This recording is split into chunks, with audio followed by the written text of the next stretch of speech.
Hello ladies and gentlemen, and welcome back to the channel. I'm Adam Wolf, and in this video we got a reaction to the new trailer that just dropped for Dragon's Dogma 2. Now, I have not finished the first game, okay? Don't lynch me, please. But I did enjoy what I played of it, and I think it's a amazing concept for an open world RPG. And, you know, for the longest time, I think a lot of us actually didn't think there would be a second game.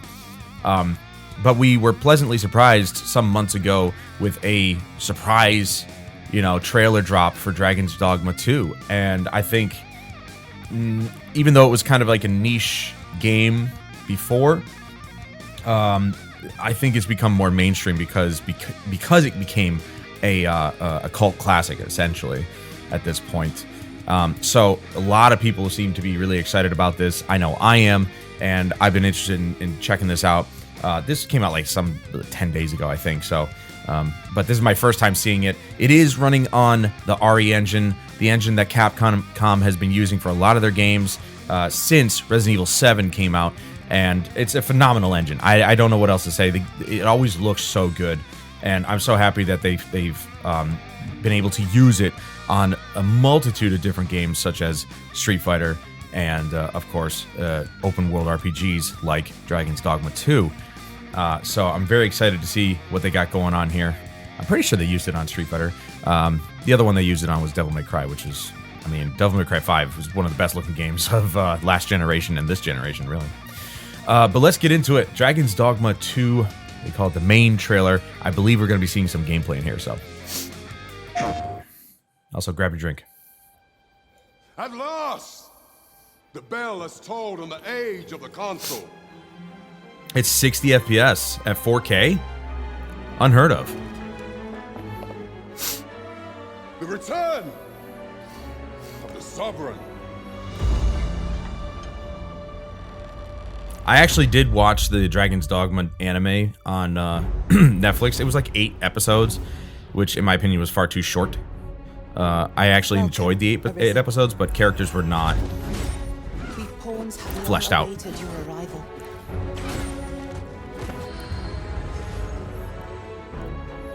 As expected, the visuals are unbelievable. It just, the lighting looks so good, the texture detail is so good, the geometry detail is so good. Oh man.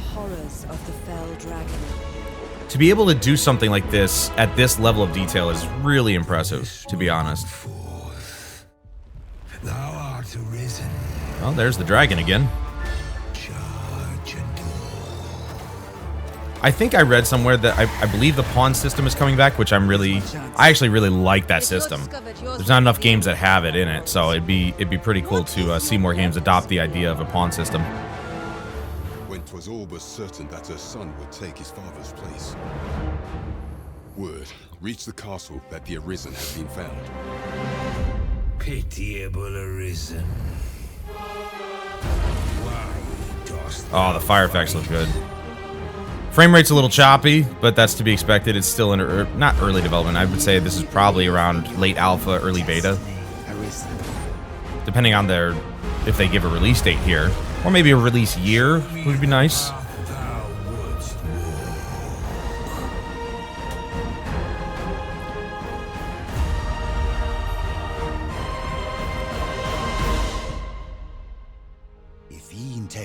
I thought they were gonna do like a sort of like reveal date or something like that. I would gladly pass all the wisdom I possess into your hands. Voice acting is pretty top notch, but it almost always is. Hey, we got a date, March 22nd, 2024. Nice. I didn't expect to actually get a date, but that's really awesome. So we can expect this first quarter next year. Obviously, they're going to have their deluxe Ring of Assurance.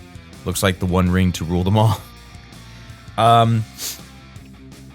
Yeah, so if you don't know what the pawn system is, it was basically like you created a character, like a sidekick character, that you could use yourself, but also other people could use. I believe you could use it yourself.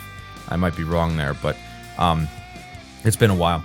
But other people could download your character and use it in their adventures. And then when you got to use your character the next time, and say the person that borrowed your character was further than you, your pawn would have the knowledge of what happened at that point in the game, and so they would be able to guide you around the quest or whatever you were doing. So it was such a cool idea, and there's not enough games that have used it. I think Dragon's Dogma is really the only game that's ever used an idea like the pawn system. And yeah, it was such a brilliant way to do multiplayer, essentially. And of course, they definitely took inspiration from Shadow of the Colossus, because you can climb on these monsters while you're fighting them, and the visuals are just stunning. I love this engine. The RE engine is impressive, to say the least. Frame rate is a little bit choppy. You won't be able to see it because I'm recording at 30 FPS, but it definitely needs some work, some optimization. But again, this is March 2024, so they have a few months, literally, only a few. So this would definitely be in beta, maybe late stage beta.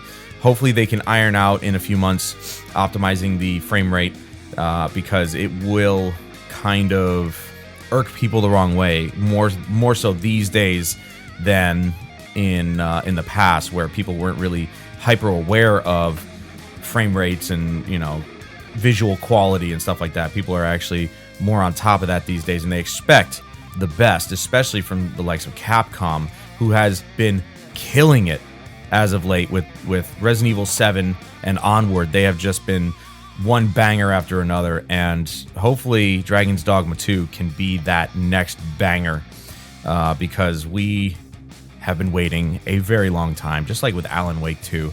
The players who actually have played the original, although I haven't finished it, yeah, we've been waiting a long time to continue this saga, so hopefully they do just that.